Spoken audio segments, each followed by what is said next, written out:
time. So I think we see a lot of people, taking this journey, and I think there is good reasons to do so. But if you still were to give some advice to someone that is perhaps coming right out of university and thinking, what should the first company be, how would you advise them to proceed? I would say if you, the thing about a startup is you're risking a lot. Yeah. If you are older and you have a family that relies on you and that kind of thing, it's not very easy to be living off noodle money for months. So probably when you're out of university is the best time to do it. It's when you have the most energy. It's when you have the fewest commitments. That's the right time to do it. And I think... To do what? To do startups? Yeah, to create a startup. And it's not as bad as it seems. It's not as hard as it seems. Do you think a junior right out of university could create a startup and that would work well? Or that a what? A junior right out of university could start a startup and that would work well, you think? I think if you're willing to accept that you need to get a lot of mentorship.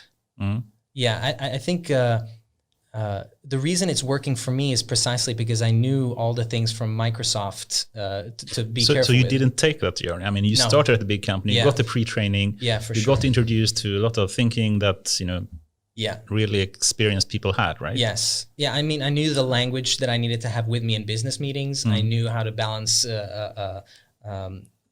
our liquidity at the company. I knew all that kind of stuff. So that was a little bit of cheating. But I think if you're humble and you have mentorship, you might be able to make that journey anyway. So I sometimes feel, and I certainly was the same when I came out of university, that I thought I knew the world and I was better than everyone, and no one could ever tell me what to do. And then you actually start to learn more, and I started my PhD and everything, and I started to realize I know nothing. But it took quite some time. I still learn that today. And sometimes, is that good or bad when you're doing a startup? Because I think doing the startup, I mean, it boils down to, of course, having something really concrete, contributing value that is good, right? I mean, and of course, if we are cynical, most startups don't work. But 90% plus or something. But of course, in the end now, if you look at the lean startup methodology by Eric Rice, I'm not sure if you've... It's like this. One of the key success factors of a startup is basically how fast can you iterate on your minimum viable product, and then benchmark or measure if you're on the right track, and then pivot or persevere and all this kind of stuff. Yeah. So I think sometimes it's a little bit like you're also hindered when you have been in the corporate world, that you have almost like dogma with you how things should work. Yeah. So that whole first principle, reinventing stuff, it could be that you're fresh, having great idea, as long as you're also humble about mentorship, but also about this is a journey, this is a learning curve. Yeah. So the first startup, the second startup, the third startup, well, that's your years 5, 6, 7, and 8 in school of life. Yeah, for sure. So and then the whole bottom line is the whole thing, I think, with risk and family and having the real, really being able to put in 200 hours. Yeah. I think that to what you were saying before about knowing everything when you come out of university, to clarify to people that might be thinking, well, maybe you didn't know everything, but I know everything. And the thing is, it's not that you're wrong when you come out of university. Let's say you have a great idea for a product. It's not that your idea is not great.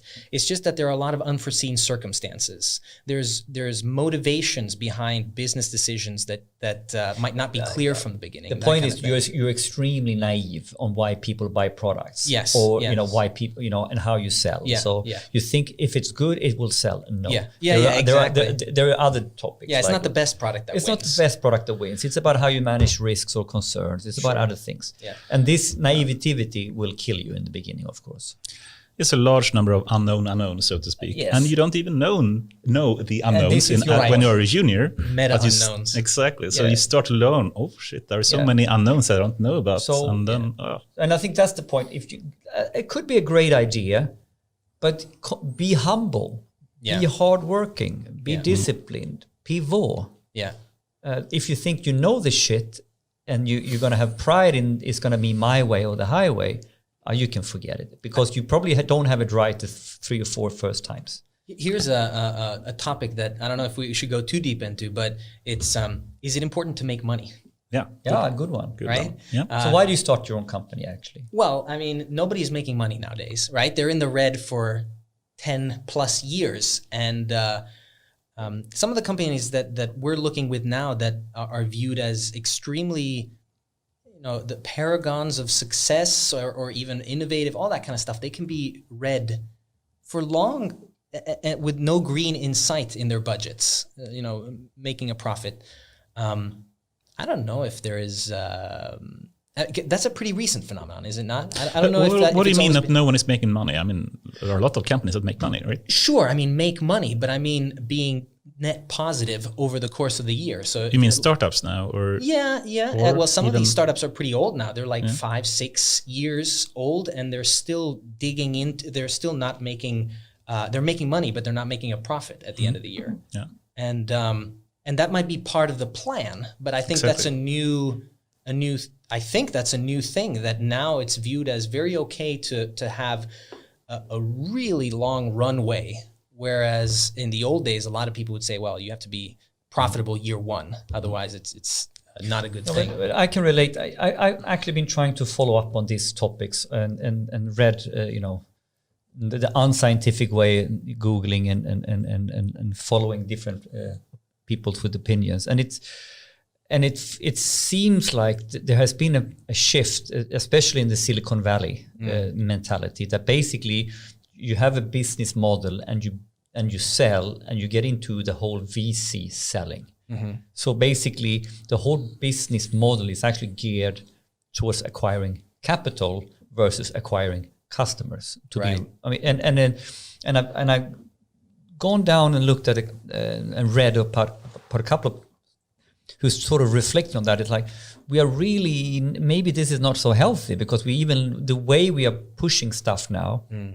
is making more effort towards the investors than rather trying to do good products and get customers. And I think that's the whole point, that you're going for the investor route very early. I mean, I don't know if it makes sense, if we can figure out exactly whether that's the right strategy or not, but I think a lot of companies now, when they want to make a startup, right? You're out of university, you want to make a startup, and you're going to either a VC company or an angel investor or something like that, and you're saying, my plan is to build a product. I'm going to go into a cave for a year and then come out, and the product's going to be ready, and I'm going to be selling. Is that the right approach, or should you try to, from the beginning, go out and sell and have a plan for earning money as soon as possible? And I think that runway that people say we need to be in the cave for 3 years because we're going to build a product that's so complicated, it takes us 3 years to develop it, and then the money's going to come in 5 years or something. I'm not sure I have the right answer, but I have to say it feels a lot better at night knowing that money's on the way in. It's going to really hurt your stomach if you're deep in the red and you have people hanging over your shoulders. But I'm very opinionated on this, that I think this is quite an obvious answer to this, that you kind of want to go the whole lean start philosophy, try your stuff out with a minimum effort to see if you're thinking right.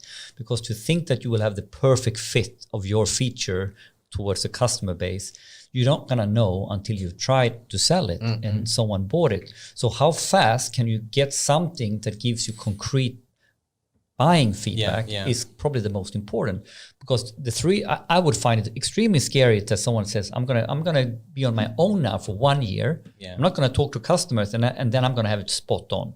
Yeah, that to me, come on. Yeah, that's my opinion. Yeah. No, but it's also, I've had these questions so many times, and I'm also a bit opinionated here, and I'm trying to bite my lip. Please don't. Not speaking about this, but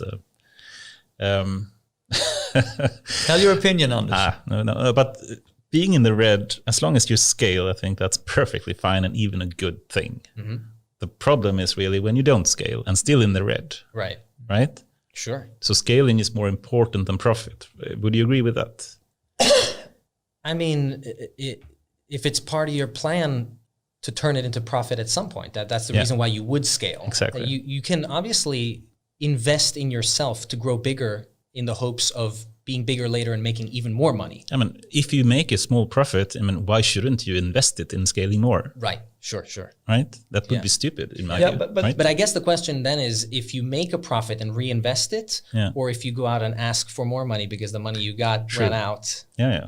But either or, I mean, scaling is number one in that case, right? Not to challenge you, but to balance it, because I think that you can challenge me as well. That's fine. I think you're right. Essentially, I think you're right to a degree, because I think it has a lot to do with what your fundamental business model is all about. So if I take the traditional, how we defined the new disruptive, how we talked about digitalization, 2016. We talked about the Ubers and the Spotifys to become the platform, right? So here clearly, in the end, the market will be run by 3 or 4 or maybe only one platform. So here for sure, scale beats profit until you have that critical mass that you are the number one. I mean, like GE, Jack Welch and GE talked about either we are number one or number two, or we get out in each market, however we define the market. But it is a gambit, right? As long as you're in the red, you owe someone, in a sense. And the longer you're there, the longer you're gambling and saying this is going to pay off at some point. Yeah. And it's also about being innovative, I would say. Yeah. So if you want to simply make money quickly, you just go for the mainstream and do what they want, and then good, you have some short-term money.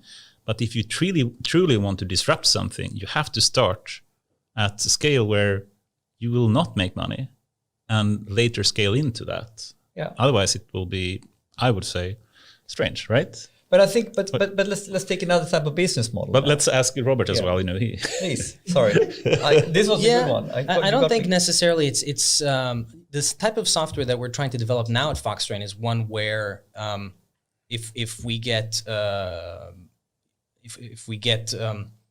start to grow a little bit, we could definitely reinvest that immediately so that we keep none of the money that we've made. Yeah.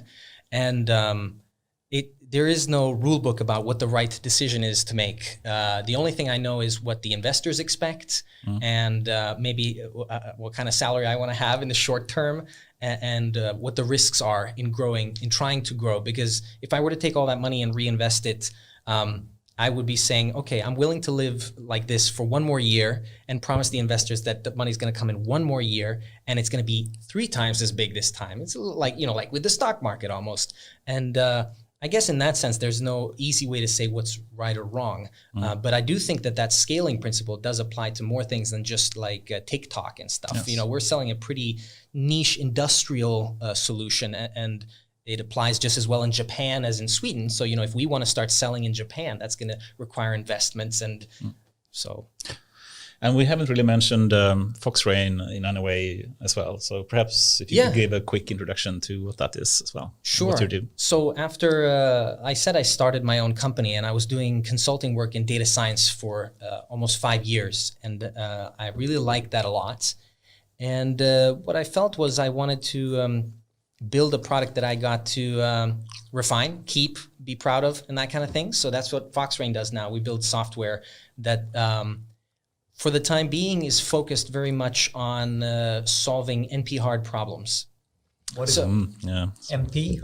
NP. Nicholas. Yeah, right. Yeah, it's a type of problem that becomes harder very quickly. It's the type of problem that is very easy to verify if you've solved it correctly, but very hard to actually solve. A little bit like classical music. You can tell it's good, but it's actually hard to write. This is actually, a favorite topic of mine as well, and I love the article you actually send in advance, talking about the traveling salesman problem for this. Mm-hmm. So what is that? Let's start with what's the traveling salesman problem? The traveling salesman problem is one that Sweden is a little bit known for because it made an animation about 10 years ago where the goal is to visit every city in an area using the shortest path possible. So you start in one city, visit every city, trying to sell stuff, I guess, and then you come back to your hometown. And obviously there is a shortest way to do that. And calculating that shortest path is very difficult. And for every city you add, it becomes exponentially more difficult. So even faster, actually. But yeah, so not in polynomial time. And so, if you're up at 16 cities, which is not very many cities, it becomes essentially impossible to solve.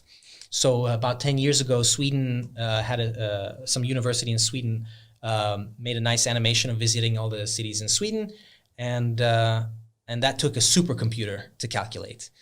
And nowadays you can do it with less, but in real business, you tend to have constraints. People can't drive 24 hours a day. Trucks break down. There's snow. The distance between A and B is not the same as between B and A. You have tons of constraints.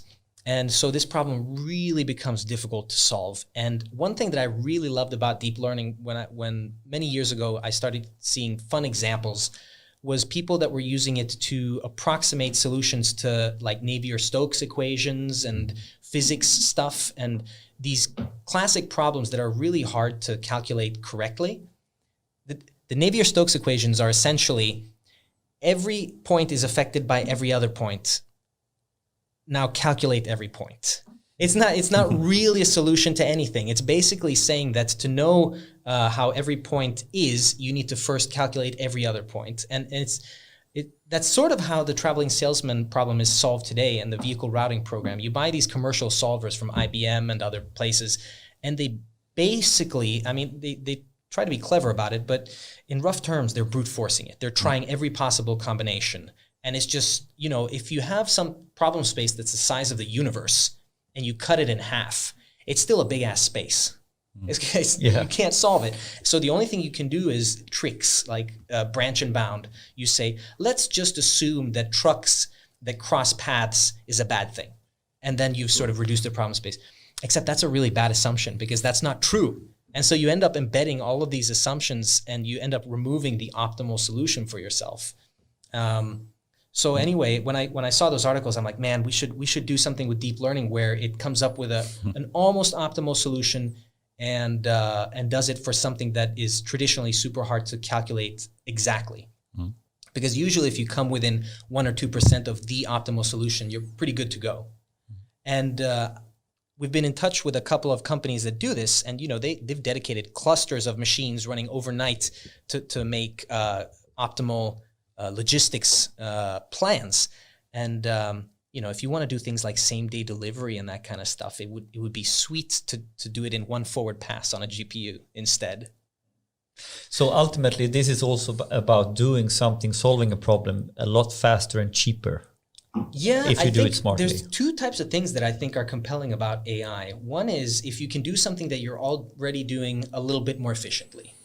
And so that's nice. That's like a convenience. But the other thing is if you can do something so fast that you start thinking, can I build a service on this? Can I maybe offer a new product to somebody that wasn't possible before, like same-day delivery or package rerouting in real time? I don't know, something like that. That's what I think is a novel. So basically, when you get to the next level of speed on this, you can actually start thinking about, well, how I put that into my service? Yeah. Okay. So here's another music analogy. Imagine you're trying to write a symphony like Beethoven, and you have to write your score and then bring it to an orchestra, and then they play it, and then you hear it, and then you're like, yeah, that was no good. And you have to go back and write it again. That's basically what people are doing nowadays, which is why only Beethoven back then could do it, because it took a genius basically to hear everything in his head. His head. So only like the best data scientists now can just sort of intuit these awesome things and then, get it right on the first try. So it's not so much like, oh, now I don't have to wait for it. It changes everything when something is so fast that it's at your fingertips. So basically, what is the core of the idea that you're working on right now, or that you want to explore with products and services? The core of the idea is that a lot of companies have processes that stand to benefit from being optimized, whether it's how they pack their warehouse, how they send out their trucks, even a hospital, how they put people in line for the X-ray machine. You don't want to have it empty. You don't want to have a long line there. You want to have just the right person at the right time at the X-ray machine. So the bigger the scale, the more there is to benefit. But all of those kinds of situations, that's where we want to help out.